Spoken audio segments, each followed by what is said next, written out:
And finally tonight, Harry and William fisticuffs in the royal family? Really? And also, if it's so chaotic here in the House of Representatives and the battle over Speaker, then what do you call what happens on a regular basis in the British Parliament? If it's time to look to our friends in London, it's time to talk to our friend Nile Gardiner. He, of course, the director of the Margaret Thatcher Center at the Heritage Foundation. Hey, Nile, thanks for joining us.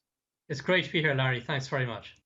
Let's start with this latest out of Prince Harry. His book is now out. He's giving interviews, and some of these things, this whole idea of this shoving match between he and his brother, and he was upset because it tore his necklace or something.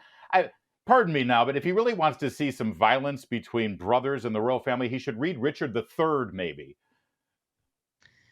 Well, Larry, it's quite a spectacle, I have to say, with Prince Harry's new book, Sparrow, which is officially released next Tuesday, but already copies have been on sale in Spain, and the book has been widely serialized in the British press as well. So it really is a sort of Hollywood style train wreck in many respects. Harry has launched, in my view, an extremely vicious attack against his own brother, against the entire royal family.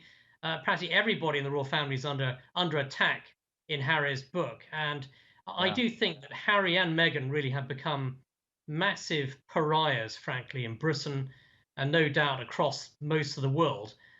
Hugely unpopular figures, whinging, whining celebrities, really vicious stuff in this book, actually. So I think that the British Yeah. public has had enough with Prince Harry, and he's burnt any last remaining bridges he has actually with the British monarchy. Well, I was going to ask you that because I mean, listen. At the same time, he's putting this out and having it serialized and making money off it. He claims number one that he wants his privacy, and number two, he wants to. He still claims he wants to reconcile. It For a long time, I think the narrative was, poor Harry. Meghan's really sort of turned him, and Meghan's the problem.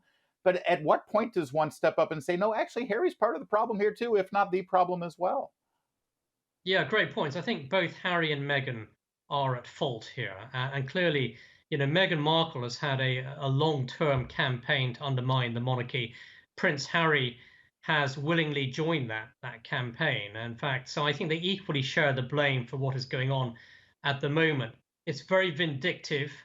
It's very vicious in style, really, and Yeah. I think the biggest tragedy, of course, here is that Harry himself has completely destroyed his relationship with his brother William, but also with his father Charles as well. There's nasty stuff in the book about Prince Charles, also attacks on Camilla. You name it, it's in this book, and Yeah. it is a massive vanity project, of course, by Harry. And he is so delusional, perhaps he doesn't even realize the immense damage that this book will cause to his own standing, and of course to the future of the monarchy as well.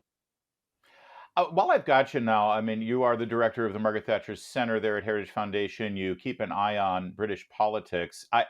It must be amusing for you to watch all of the hysteria this week over 20 holdouts there of the Republican Party who won't just acquiesce and vote for Kevin McCarthy as Speaker. Kevin McCarthy having trouble getting a coalition there amongst his party. In a two-party system, I guess this is an outlier. Over there in England, in the British Parliament, this is sort of like everyday business, isn't it? Yeah, I don't think what we're seeing on Capitol Hill would be in any way unusual in the United Kingdom. In fact, I think in the UK it would be seen as very, very tame stuff compared to the typical debates you have in the House of Commons, for example. So I think that the British would bat an eyelid over what's going on in Capitol Hill right now, and they would regard it actually as a healthy state of affairs in a democracy to have this kind of debate going on. So I don't think anyone's really concerned in Britain over what's happening with regard to the US Congress. I mean, whoever ends up being the prime minister, he has to stitch together some kind of coalition of various factions. Sometimes, yes, within his party, either Labour Party or Conservative Party, or sometimes with other parties as well, right? I mean, that's just how a parliamentary system works, especially when you've got more than two parties. Yeah, from time to time there are coalition governments, and most of the time with the first past the post system in the UK, you do have one party in power, but on occasion there are coalitions. But certainly, within the Conservative Party, the ruling Conservative Party right now, there's a huge amount of disagreement, debate, infighting going on. It's not certain whether Rishi Sunak will actually be the leader of the Conservative Party when the next general election is held, probably in 2024. So we'll have to see what happens. But what goes on in the Conservative Party, of course, is far more brutal than anything that goes on Capitol Yes. Hill in the Yeah. United States. So so the British are very experienced at political Big combat time. at every level. Yes, they don't bring their broadswords in there to the House of Parliament anymore. That's it for tonight. We'll see you next time on O'Connor Tonight.